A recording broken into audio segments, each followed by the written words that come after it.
Place the bottom 4 plugs on. Right, let's load up the adverts. You might want to have a bit of a think about it. Your decisions have consequences, don't they?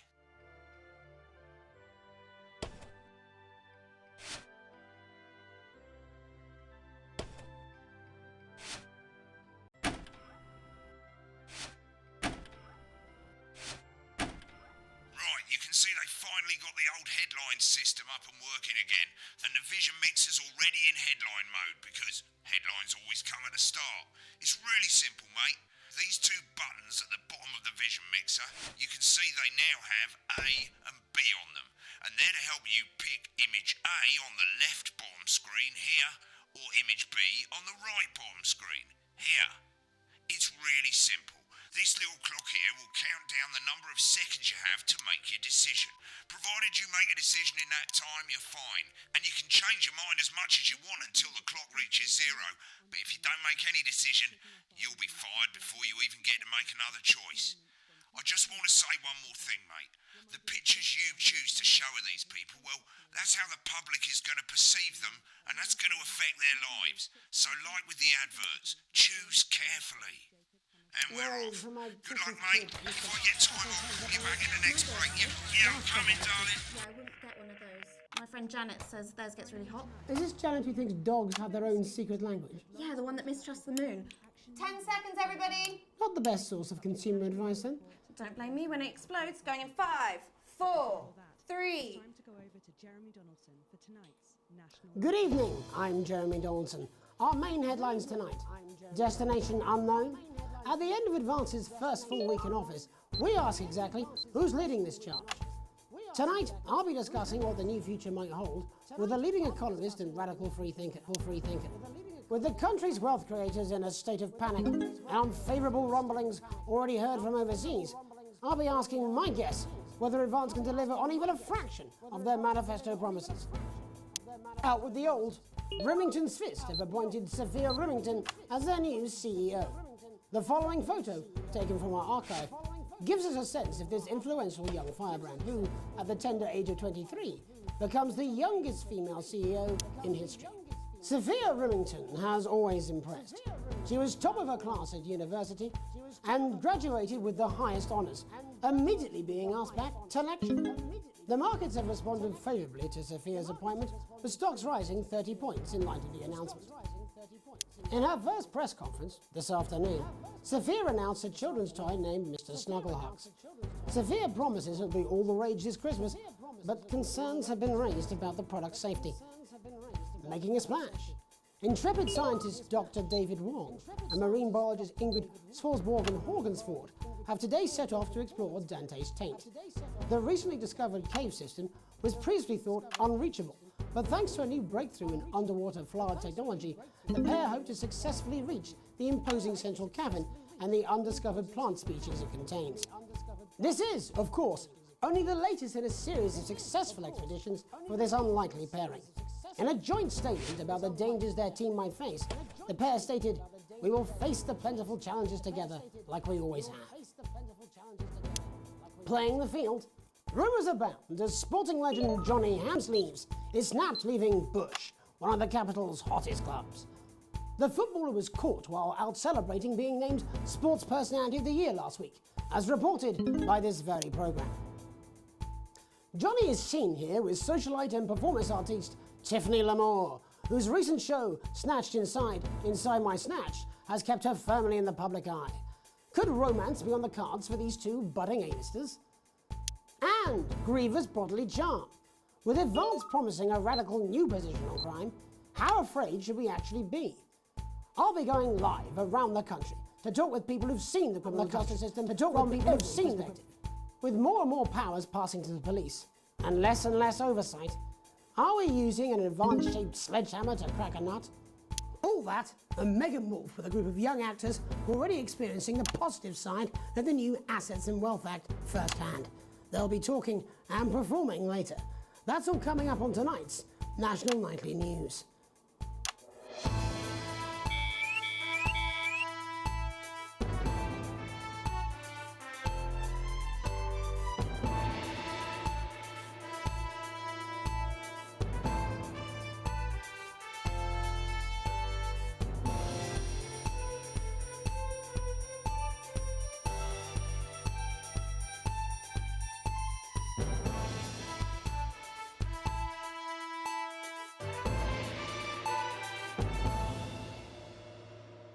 the government's swift enactment of the Assets and Wealth Act, we're talking about Advance's first week in office and what the new future holds. Joining me, a leading economist, and Alan James, author of Alan James is Right, the Free Man's Guide to Waking Up. Alan, the government certainly haven't dragged their heels, the legislation they promised. But what does the Wealth Act mean for us? Nothing, Jeremy. We're still vassal slaves, we're just in prettier cages. A confident dismissal there. Katie Brightman, do you agree? I'm afraid I don't, no. I think that Advance have realised that the current economic system of unlimited, unending growth is untenable, so they're changing things up. There I agree with you. They're moving in the grand plan. Grand plan, Alan. It's all in my book. Alan James is Right, Jeremy. We're to become the great herd, ignorant, sterile and short-lived. That's what they want. Or perhaps Advance have just realised that if we carry on the way we are, we will destroy our planet in a mad orgy of consumption, if you'll excuse the colourful metaphor. Yes, orgy is the right word. Only it'll be the overlords having an orgy on our poor broken backs. It's all in my book. Alan James is... Shame writing. Katie, how do you think the rest of the world will respond to this new approach? I think they're watching carefully. Advance are the most disruptive threat that the world powers have faced since the last Great War. Yes, Katie's right. War is inevitable. Thank you, but that isn't And this will not be a war like we've ever seen before. We're talking millions of deaths. We're talking high-tech weapons that can level entire cities. Out of the wrong orifices? Mock me all you like, Jeremy, but when they murder your parents and they poison your food and they take you away to their camps for hypno brainwashing, who will be laughing then? That might be a great way to sell books. Full well, that isn't going to happen in a democracy. Democracy is dead. Yes, Advance are radical, and change is always frightening. The truth is that the Wealth and Assets Act has made more than 90% of the population wealthier and is on target to produce a permanent end to poverty. Bollocks! What this young understand, Jeremy, is that these are the same people. Maybe they've rebranded, but it's all a little circus act to keep us from seeing the tyrant behind the curtain. That's where you're wrong, Alan. For a start, they've mobilised the never seen before. You say mobilise, I call it grooming. The grooming of an entire generation to walk happily into eternal bondage. They're like psychic paedophiles. But based on the facts, predictions. The Assets and Wealth Act is only the first step. Advance now have a historic budgetary surplus, and as well as properly funding our public services, they're already funneling unprecedented amounts into scientific research and the arts. Or, as I call it, Frankenscience and opiates. Like opiates, see? Can we get back to the issue at hand, please, Alan? This is the issue. It's all coming. The chemicals, they're pumping it full of belief juice. Don't get me wrong, I want to see these changes, but only if they're sustainable. If Advance lose their power after spending half of our GDP on dismantling infrastructure, that could be catastrophic. The catastrophe is that they've got us sat here talking about their puppet show. All right, we're running out of time. Quickly, Alan, what does the future look like to you? A bleak space where we've all been figuratively sodomized into submission. Of course. Katie? We might be on the eve of a brave new world. God knows we need some change, but we need to be cautious. Let's walk forwards with our eyes open. Two very different visions of the future there. Alan James, Katie Brightman, thank you for joining me. When we come back, I'll be investigating law and order before Megan meets some beneficiaries of the Assets and Wealth Act. That's all coming up on the National Nightly News. 1 minute back. You know, I think they might do some good. I hope so too, Jeremy. How much are you being paid by them then? Shut the fuck up, Alan. I've never heard so much shit in my life. Well, we'll see who's full of shit, won't we? Alan, I can explain it to you, but unfortunately, I can't understand it for you. Well, I don't know what she meant by that.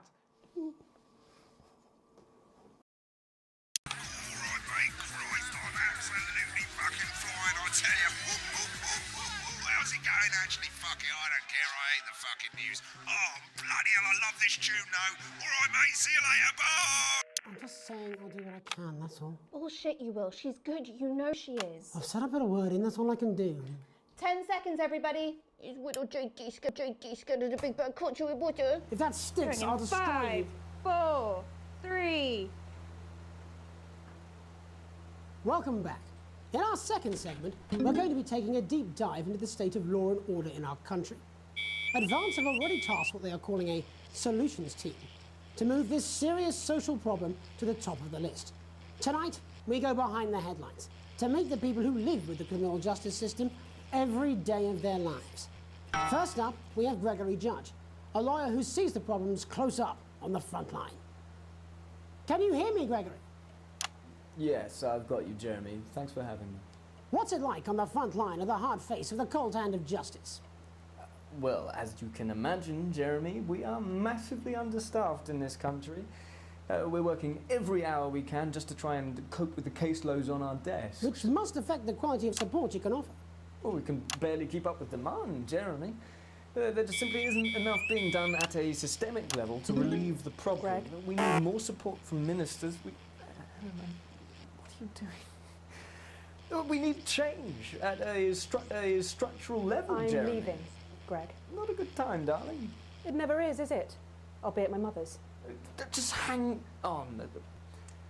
The problem isn't a local one, Jeremy. It's nationwide.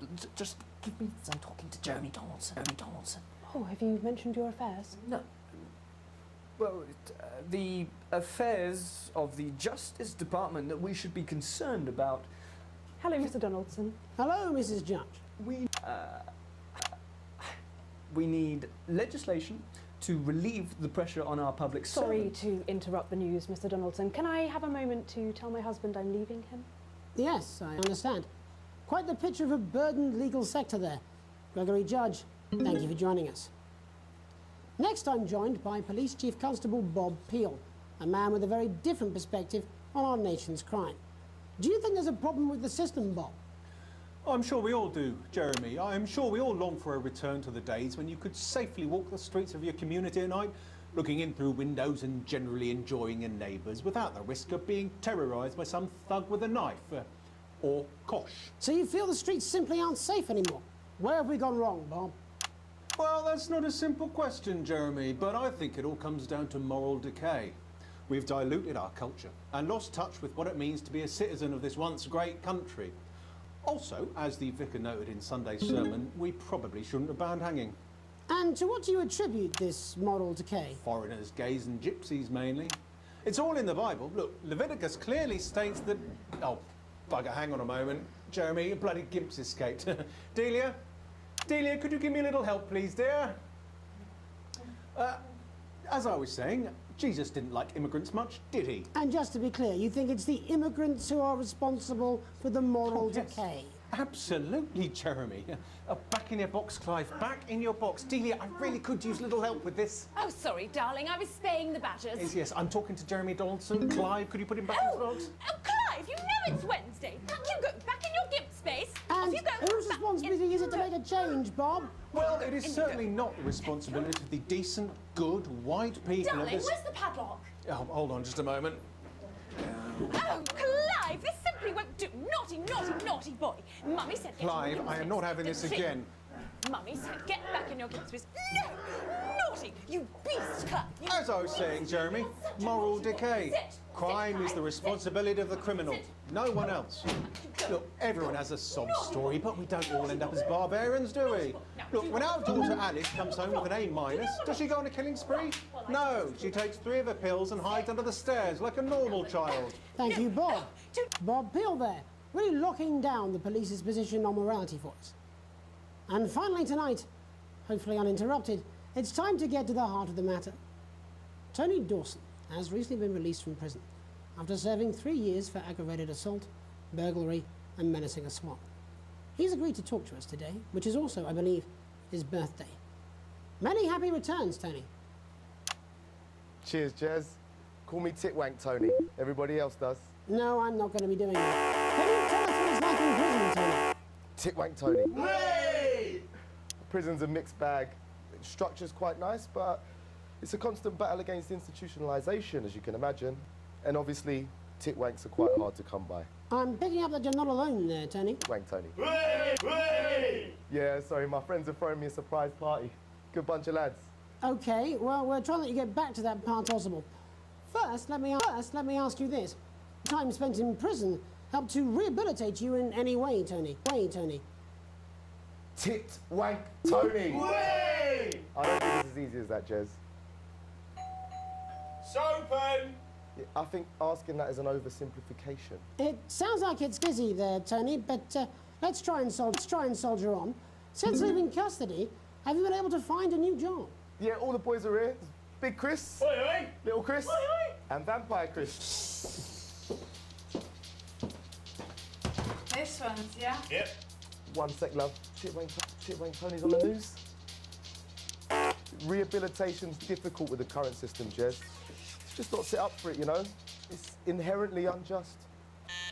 Open. So, do you feel... I'm sorry, who's this now? Open. You are joking. Chrissy Free Bollocks has only got Mr. Fancy, oh. Not now, fellas, I'm on the news. It seems like we've caught you at a bad time. The little boy. I can't really hear you, mate. It's getting a bit busy here. Jesus. Yes, we seem to be in a way, Tony. Fucking way. Last police back. Well, we're just signalled back. I think we... Yes, Tony, I mean, we're literally away for 2 seconds. How has this happened, Tony? Well, we seem to have lost our train of thought there a little. Hopefully you, the viewer at home, have managed to glean a broader understanding of the serious and complex issues around law and order. After the break, Megan will be live with some plucky young thespians. Don't go away. We'll be back after these messages. 1 minute back, everybody. That went well. Piss. Mate, I ain't got long and I'm quite drunk. It's been a great night. In this next section, there's a bit of music. If you edit in time with the music, you can see the result on the vision mixer, and the public will love that. Don't worry if you don't, though. You won't get punished for it or nothing. Just try and stay in the groove. Also, one last tip. When the music starts, turn down the broadcast volume. Right, enjoy the music bit. God, I love music. God, I'm so pissed. I think I might go and throw up in a bit. In his dressing room, probably banging his head against the wall. Look, it's all right, I've got this. I'm sure it's on his way. Come on, it's welcome back. How hard can it be? This is on you. 10 seconds, everybody. We're going to open on Megan. Camera 2. Going in 5, 4, 3. Welcome's Black. I'm Megan Wolfe, and on tonight's Culture Spot, I'll be chatting with one of the first beneficiaries of the Assets and Wealth Act, a team of inspiring young people from Scritchford Sixth Form College, who today received a grant from Advance to take, friendship on a tour of local secondary schools. Welcome to you all. Well, let's start with you two, Harriet and Charlotte Winstanley-Hamilton. Girls, you must be thrilled. We are, Megan. Well, to be honest. And I believe you two are sisters, is that right? Yes. Oldest. I'm the older, more popular one. Only joking. Harriet and Trey were really the ones who whole idea. So, Harry and I were shooting the breeze in the cafeteria, and I said, hey, let's actually do something. So I went to look for a drama teacher. But she'd been laid off due to... Fortunately, I directed a pantomime when I was at university, so I knew the ropes, as it were. Right, yes, but you're the man, aren't you? Yes, that's me, Jeff Algebra, maths teacher. Maths is really important. Oh, thanks, Steve. Maths is really important. It's theatre. It's one of the oldest art forms in history. Aristotle believed I just think that when we travel around all these problem schools and the poor kids see us, hey, I really want to be like those attractive kids. And that's a very beautiful and powerful thing. We touch our audiences and they touch us right back. I suppose with a certain algebra, there was really only one choice of career for me. My wife, Angela, and I, we often laugh about it. Angela Algebra. Yes. We just want to bring a bit of song and joy into life. and teach people about the difficult issues. The issues in the play are what really matter. And I think you're going to be showing us from this play, aren't you? That's right. To put into context, I play a young first year who's having some troubles at school. Her character doesn't him, yeah, because in a way she's like all of us. It's like a metaphor. Maybe she's you at home, or like maybe she's you, Megan. Maths is really... Thanks, Steve. Put it in, coach. Yes, thanks, Steve. Right, well, I'm going to have a look, teacher, while you run off and get ready. I can't wait to see it. That's it. So, Jeff, when did you first hear about the grant? 2 days ago. A letter from Advance arrived at the school. Now, the headmaster thought it was all a prank, but his secretary retrieved it from his bin and brought it to me. Wow, how did you react? I also threw it in the bin. But then Harriet and Trey rescued it, and they rang the number at the bottom of the page, and next thing you know, we're on tour. Wow. Well, I think we can all guess which way you'll be voting from now on. Do you know what? It's funny because Angela and I don't usually vote. We're not very political. I'm a mathematician, of course, and she's a paraplegic mainly, but we did used to watch that Peter Clements DIY show back in the day, and so we thought, why not? Let's have a go with this old democracy thing. Okay. And here we bally well are. Good stuff. Fucking brilliant! So, let's have a look at a short section of Hey, Friendship.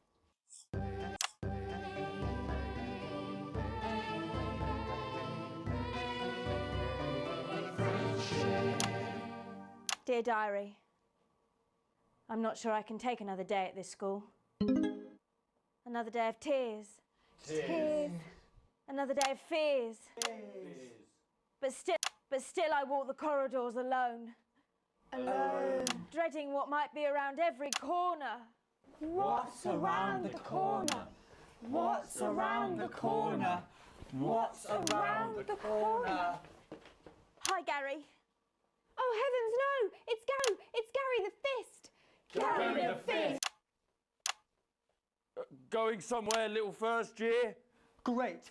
I've been looking for some poor victim to bully all morning. But will this make me feel better about my violent father? Violent father. Excuse me, I'm late for maths. It's my favourite subject. And so important, so important. Losers. What? Maths is for losers. My arm's stuck, coach. Keep going, for fuck's sake, for fuck's sake! Right, maths is for losers. Now, give me... Double lunch for me today, but why am I only truly happy when I'm eating? Not today, Gary the Fist. What do you mean not today? Who are you? My arm's free, coach. Brilliant, keep going! Right, who are you to stand up to me? I'm Gary the Fist. And you're just a sad little girl with 2 gay dads who's all alone. Wrong, Gary the Fist. Gary the Fist. These are my 2 new friends. Vanessa is captain of the netball team, and Blake owns a motorbike. Yeah. But I can't fight all 3 of you, and I don't have any friends of my own.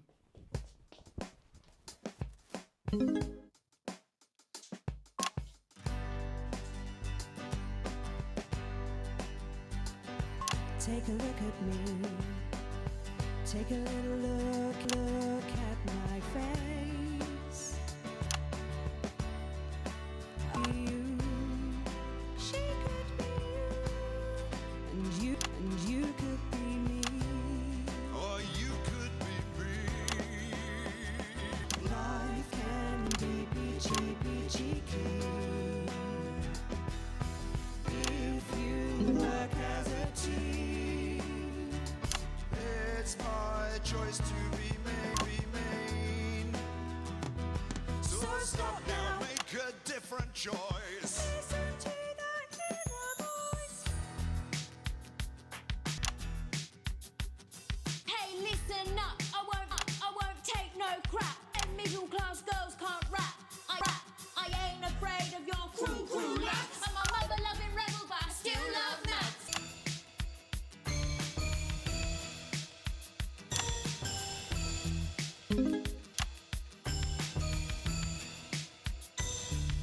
Hey, kids, I'm Gary the Fist. People think that folks like me probably shouldn't exist, but that's just prejudice, and I'd do better if you knew the way that I became Gary the Fist.